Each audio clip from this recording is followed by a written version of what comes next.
called Cleary-Gray and I'm the Exec Director of Strategy for the Integrated Care Board in South Yorkshire.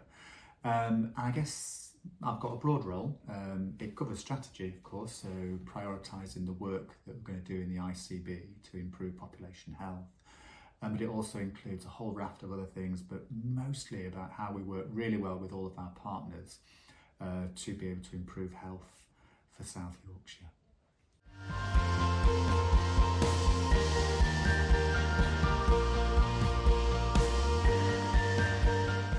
So my motivation to join the ICB is a really interesting one because I've been part of the team of people that created the Integrated Care Board. We were one of the very, very first partnerships that first came together that I guess were the embryo of integrated care boards and integrated care systems. So my motivation is all about actually harnessing the power of people who really want to really make a difference to whether it's people who need help and support from the NHS or social care. I think the thing that inspires me is actually being able to make a real difference to people out there.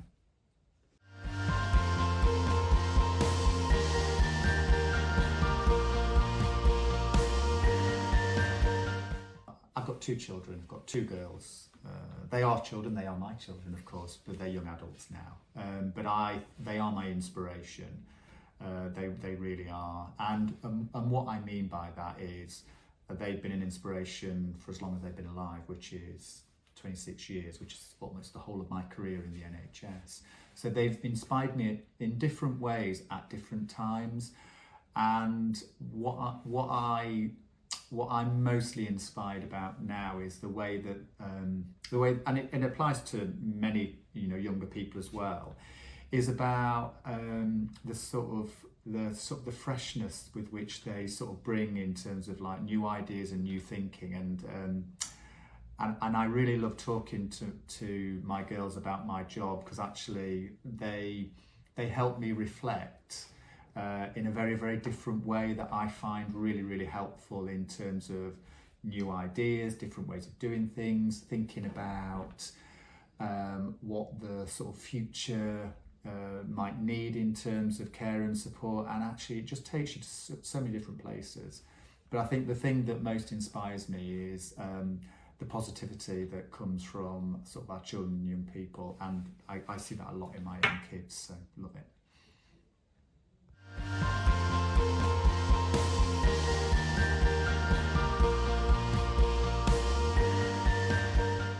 But I've just been on a Children Young People's, it was a follow-up from a roundtable discussion, strategic discussion, because we've got a real challenge around responding to children and young adults actually with neurodiversity, and the support that they need every day, wherever they are, whether it's in school, in home, wherever.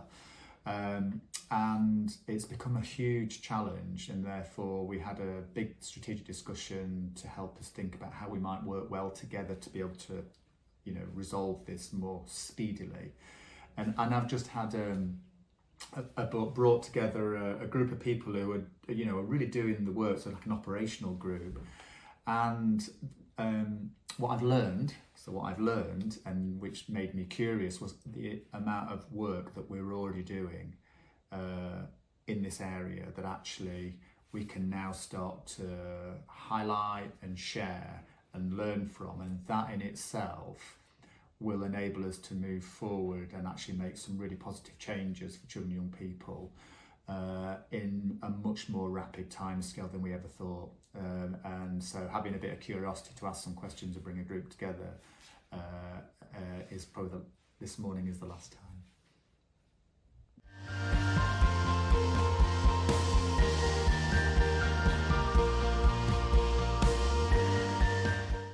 I've never been one for there are some people that have jobs like this and others where they seem to be on a path of making sure that they leave a legacy. And I think I'm in a space of, if anything then, my legacy would be that there are more people that just, are really passionate about wanting to really make a difference, because this is a service job, you know, you're serving a community out there, is just that there are always people who are willing to, you know, go the extra mile to do these sorts of jobs, because they're not easy. So that, if anything, that's my legacy. And what do I mean by that is, I guess it's about me being able to really support and champion people and this work, so that actually people want to do it. And I guess that would be my legacy. I don't have any great ambitions about I want to do this and I want to do that. It's because this work, people's needs will always be there. The work that we do will evolve and change. But having people wanting to do that work is the thing that feels like it's probably the most important thing.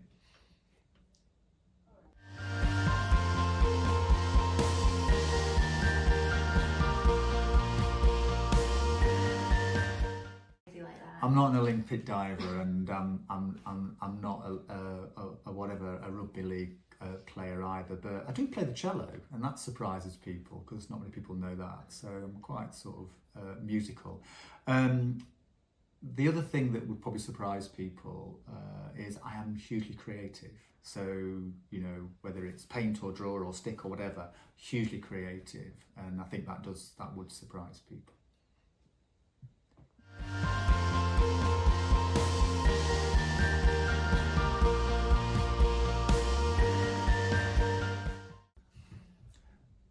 I always find the word or the phrase or the question, are you resilient, quite an interesting one, because I don't think you know until you've actually been in a situation where you've really, really had to be resilient that you then start to learn what being resilient is about. It's about the things that you do, the action that you take, because actually the action you take is what helps you maintain your resilience or build it or even up your resilience as well. And it could be anything like knowing that you need to make a change. So for some people, resilience is actually changing jobs, because actually in order to keep your resilience high, you need a new challenge, a fresh horizon, you know, and that's a good thing.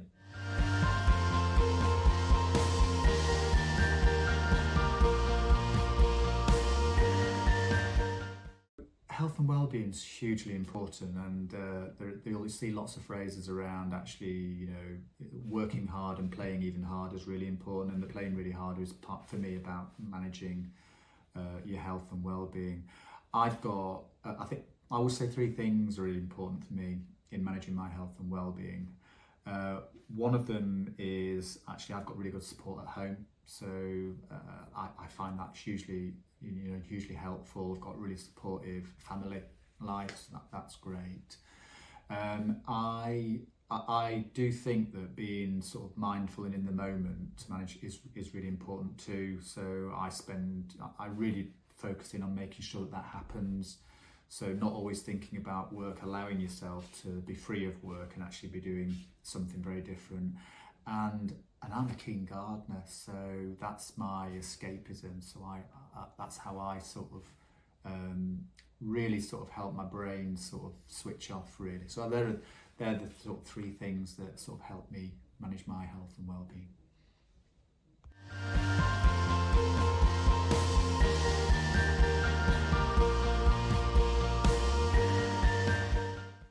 The advice I would give is probably go for it. If that's what you think you want to do, I would say go for it. And I genuinely do love my role. I feel really privileged to be in this role. If you think about, you know, some of the things that I do, some of the people that I work with, you know, some amazing people who do amazing things. I love that. I love the fact that I've got the opportunity to, you know, shape what health and care looks like for people of South Yorkshire. I think that's a huge privilege. So I would say to anybody, yeah, go for it. Is what I would say.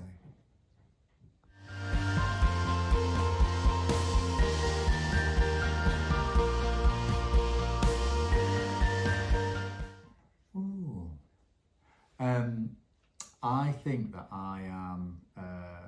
I think that I've got very high standards for myself. So I think one of the things I would say, just go a bit easier on yourself.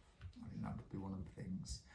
The other advice I've just read, not just read, but in the sort of last year, I read a book called Legacy, and what the South African All Blacks can tell us about the world of work. Essentially, it's a book about leadership, teaming, and sort of teamwork. I wish I'd have read that book a long time ago. In fact, I gave it to my daughter, who's a teacher, just starting out in a teaching career, because it applies anything. Because basically, it's principles, behaviours, values, ways of working that apply anywhere. But I wish I'd have read that book, because actually it told me a lot about what good leadership is, what good team working is, how to work well as part of a team, that I probably collected along the way, and actually there it is all in one book. So I wish I'd have read that. And the third one would be not that I would do anything differently, but I think the thing that's been probably most helpful in my career is having a really, really supportive family environment.